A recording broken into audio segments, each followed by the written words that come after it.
এবাৰ কৰ্মচাৰীসকলৰ বাবে জনাব বিচাৰিছোঁ আন এটা বৃহৎ সুখবৰ। কৰ্মচাৰীসকলে এইবাৰ বছৰত দুবাৰকৈ আন এটা বিশেষ ভাত্তা লাভ কৰিব। চৰকাৰ ফালৰ পৰা ঘোষণা কৰিছে, ভাল খবৰ আহিছে। শ্ৰমিক কৰ্মচাৰীৰ বাবে ডাঙৰ সিদ্ধান্ত লোৱা হৈছে।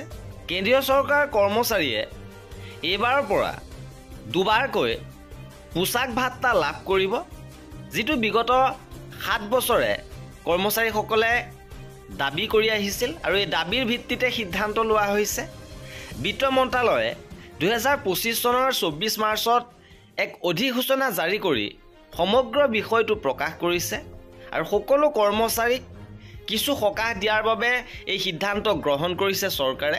আৰু ইয়াৰ আগৰ প্ৰতি বছৰে জুলাই মাহত এককালীন ড্ৰেছ এলাৱেন্স দিয়া হৈছিল কৰ্মচাৰীসকলক, আৰু এতিয়া বছৰত দুবাৰকৈ লাভ কৰিব। কিন্তু জুলাই মাহত কামত যোগদান কৰা সকলো কৰ্মচাৰীৰ বাবে বৰ্তমান এই নতুন পে'মেণ্ট প্ৰক্ৰিয়াৰ অংশ আৰু অহা বছৰ জুন মাহলৈকে কাৰ্যকৰী হ'ব পাৰে।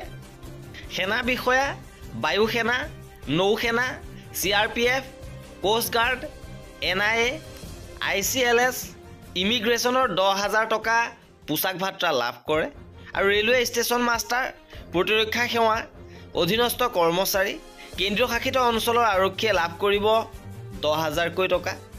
ট্ৰেকমেন, ষ্টাফ গাড়ী চালক, কেণ্টিনৰ কৰ্মচাৰী আৰু ৰানিং ষ্টাফে প্ৰতিমাহে 5,000 টকাকৈ লাভ কৰিব।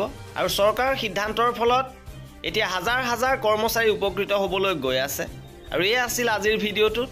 কৰ্মচাৰী আৰু পেঞ্চনাৰৰ সকলো খবৰ পাই থাকিবৰ বাবে আমাৰ চেনেলটো ছাবস্ক্ৰাইব কৰি ৰাখিব। ভিডিঅ'টো শেষলৈকে চোৱাৰ বাবে বহুত ধন্যবাদ।